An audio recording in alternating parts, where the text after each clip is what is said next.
Good morning to all. स्वागत है आप सभी का संधान आईएएस के करंट का सीरीज के 10 जनवरी के एमसीक्यू के अंतर्गत आज हम आपके लिए 12 क्वेश्चन लेके आए हैं जो आपके तैयारी में काफी मील का पत्थर या सहयोगी साबित होगा। चलते हैं पहले प्रश्न की ओर। भारत के किस राज्य ने दिया दी लोहड़ी एवं बसेरा योजना को प्रारंभ किया है? आप गेस कर सकते हैं। पंजाब। इसका तरीका क्या हो सकता है? लोहड़ी 13 जनवरी को प्रतिवर्ष मनाया जाने वाला एक त्यौहार है जो मूल रूप से पंजाब या हरियाणा में मनाया जाता है। दिल्ली में भी, चूंकि इनकी संख्या यहाँ काफी है, उत्तरी राजस्थान में भी हम ऐसा कह सकते हैं। 14 जनवरी को मकर संक्रांति का त्यौहार होता है जो उत्तर प्रदेश, पूर्वी उत्तर प्रदेश, बिहार, झारखंड या छत्तीसगढ़, पश्चिम बंगाल तक ही मनाया जाता है, परंतु पंजाब और हरियाणा में मूल रूप से और दिल्ली में लोहड़ी का त्यौहार होता है।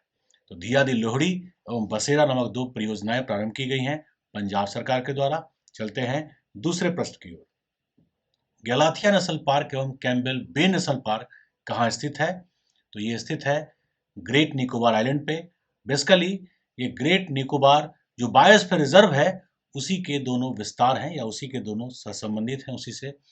वस्तुतः इस वर्ष अर्थात 2020-21 में, 21 नहीं 20 ही कहें, कि मानसून के समय वहाँ वर्षा बहुत ज़्यादा हुई जिससे मृदा का कटाव तथा रिसाव भी हुआ, तो पर्यावरण को काफ़ी वहाँ क्षति हुई, जिसके कारण विशेष तौर पे दोनों ही नेशनल पार्क, गैलाथिया नेशनल पार्क एवं कैम्पबेल बे नेशनल पार्क, काफ़ी चर्चाओं में रहे। तो विद्यार्थी आप ध्यान रखिएगा, पर्यावरण से क्वेश्चन हर प्रत्येक वर्ष यूपीएससी या पीसीएससी में आते हैं, परंतु विद्यार्थी प्राय बना नहीं पाते।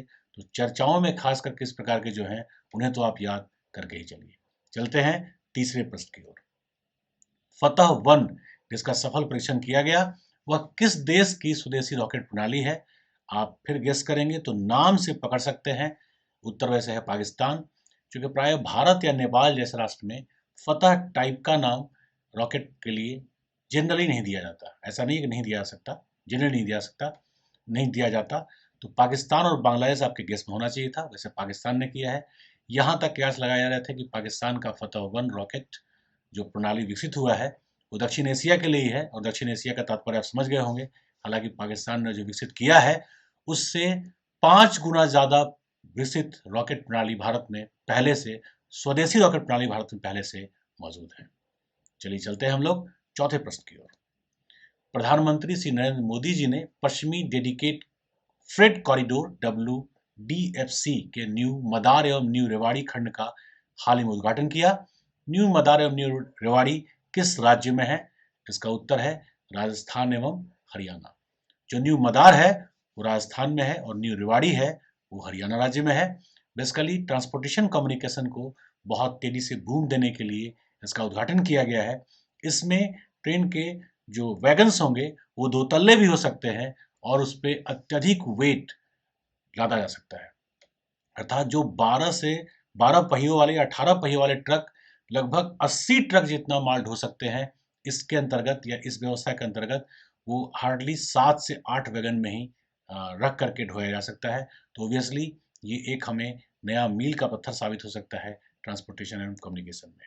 ध्यान रखिएगा, WDFC न्यू रेवाड़ी से, न्यू मदार से न्यू रेवाड़ी खंड में इसका उद्घाटन हुआ है। पांचवा प्रश्न है, केंद्र सरकार ने लद्दाख में किस नदी पर 8 जल विद्युत परियोजनाओं को मंजूरी दी है? आपको पता होगा अभी निवर्तमान केंद्रीय सरकार जम्मू एंड कश्मीर राज्य में औद्योगिक विकास तथा अन्य अवसंरचनाओं के विकास के लिए बहुत प्रतिबद्ध है, जिसके लिए सिंधु नदी पर 8 नए जल विद्युत परियोजनाओं की मंजूरी दी गई है और उम्मीद है उसे 2022-23 तक पूरा भी कर लिया जाएगा। चलते हैं छठे प्रश्न की ओर। वैश्विक प्रतिस्पर्धात्मक सूचकांक अर्थात ग्लोबल कॉम्पिटिटिवनेस इंडेक्स किसके द्वारा जारी किया जाता है? ये जारी किया जाता है विश्व आर्थिक मंच अर्थात वर्ल्ड इकोनॉमिक फोरम के द्वारा। इसके अंतर्गत जो प्रतिस्पर्धी अर्थव्यवस्थाएं हैं उनका मूल्यांकन होता है, उनके आधार वैश्विक स्तर पर निर्धारित है पहले से, तो ये विश्व आर्थिक मंच के द्वारा जारी किया जाता है। चलते हैं सातवें प्रश्न की ओर। भारत को 2020 के किस नंबर के सबसे बड़े भू राजनीतिक जोखिम के रूप में सूचीबद्ध किया गया है? उत्तर है डी अर्थात 5वां। यद्यपि इससे और भी बड़े बड़े हैं परंतु भारत को 5वें स्थान पर रखा गया है। भू राजनीतिक जोखिम का तात्पर्य है जो स्थलीय और सागरीय हमारे सीमा है, उन सीमाओं पर किस गहनता के साथ या किस प्रतिरोध के साथ लोग विरोध कर रहे हैं और उस संदर्भ में खतरे कितने हो सकते हैं। आतंकवाद को लेकर के या किसी भी राष्ट्र के अतिक्रमण को लेकर के, इन सभी चीज़ों को जोड़ करके इस प्रकार के जोखिम का इंडेक्स बनाकर लिस्ट तैयार किया जाता है, जिसमें भारत अभी इस जोखिम की सूची में 5वें स्थान पर है। चलते हैं 8वें प्रश्न की ओर। केंद्र सरकार ने इंद्रधनुष गैस ग्रिड परियोजना के लिए कितने रुपए की मंजूरी दी है, इस पर आपको यह भी जानना चाहिए। ये इंद्रधनुष गैस ग्रिड परियोजना किस क्षेत्र में चलाया जा रहा है, तो पहले जान ले आप। इसके लिए 5559 करोड़ रुपए की मंजूरी दी गई है। यह भी खासकर जो ट्रांसपोर्टेशन का प्रोसेस है, उसमें गैस और पेट्रोलियम के ट्रांसपोर्टेशन से कंसर्न है। ये पूर्वोत्तर भारत में इस प्रक्रिया को तेजी देने के लिए शुरू किया गया है। केंद्र सरकार ने 1656 किलोमीटर इंद्रधनुष गैस पाइपलाइन, अर्थात इस गैस पाइपलाइन की जो लंबाई होगी वो 1656 किलोमीटर होगी। ग्रिड परियोजना, इसमें 5559 करोड़ रुपए की मंजूरी दी गई है और यह असम, अरुणाचल प्रदेश, मेघालय, मणिपुर, मिजोरम, नागालैंड, त्रिपुरा और सिक्किम, अर्थात 7 सिस्टर्स प्लस एक सिक्किम राज्य, अर्थात जो पूर्वोत्तर भारत के 8 राज्य हैं, उन सभी राज्यों में इस परियोजना को जोड़ा गया है। इसलिए इसे इंद्रधनुष 7 सिस्टर्स और साथ में इंद्रधनुष में 7 जो रंग होते हैं उसे जोड़कर इसका नामकरण किया गया है। चलते हैं 9वें प्रश्न की ओर। सेंट्रल विस्टा प्रोजेक्ट क्या है? सेंट्रल विस्टा प्रोजेक्ट भारत में, इसका उत्तर होगा सी, नए संसद भवन के लिए अवसंरचनात्मक निर्माण की जो परियोजना है उसे सेंट्रल विस्टा कहते हैं। वस्तुतः सेंट्रल विस्टा का जो भाव है, तात्पर्य है, शाब्दिक अर्थ है, वो भारत में राष्ट्रपति भवन से लेकर इंडिया गेट के दोनों ओर का जो कॉरिडोर है, गलियारा है, उसे ही सेंट्रल विस्टा कहते हैं। उसमें नए संसद के निर्माण के साथ साथ प्रधानमंत्री कार्यालय, प्रधानमंत्री का आवास, उपराष्ट्रपति के आवास जैसे कुछ नए बिल्डिंग्स बनेंगे।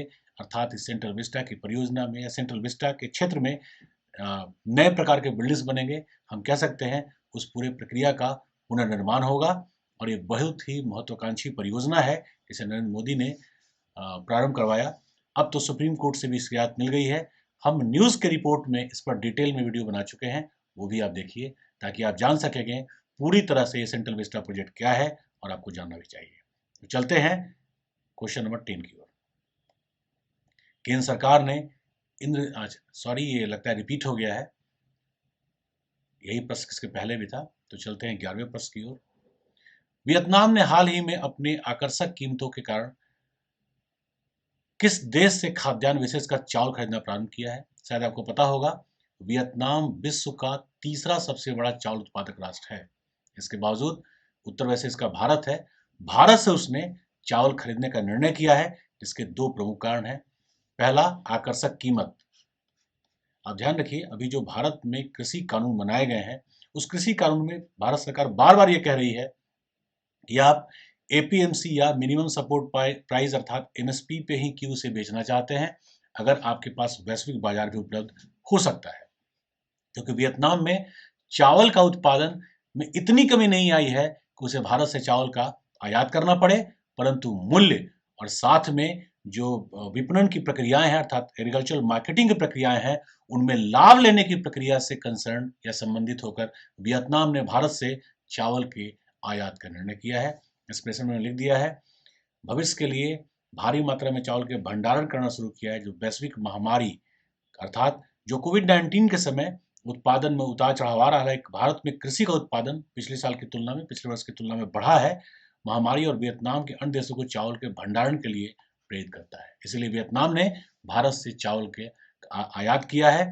तो विश्व का तीसरा सबसे बड़ा उत्पादक और साथ में निर्यातक भी था पहले, उसने भारत से आयात किया है चावल का। ये एक अच्छी न्यूज़ है। प्रवासी भारतीय दिवस कब मनाया जाता है? उत्तर है 9 जनवरी।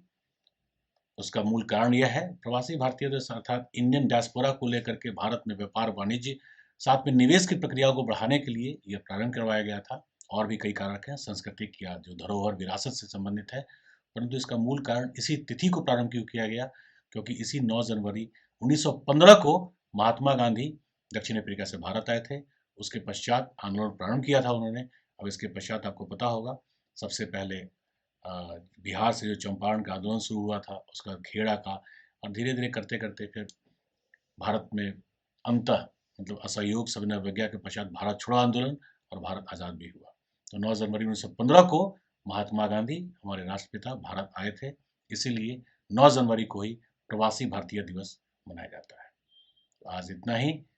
सुरक्षित रहिए, पढ़ाई पर ध्यान दीजिए और अपनी सफलता को सुनिश्चित कीजिए। कल मिलते हैं नए वीडियो के साथ। Thank you, all the best.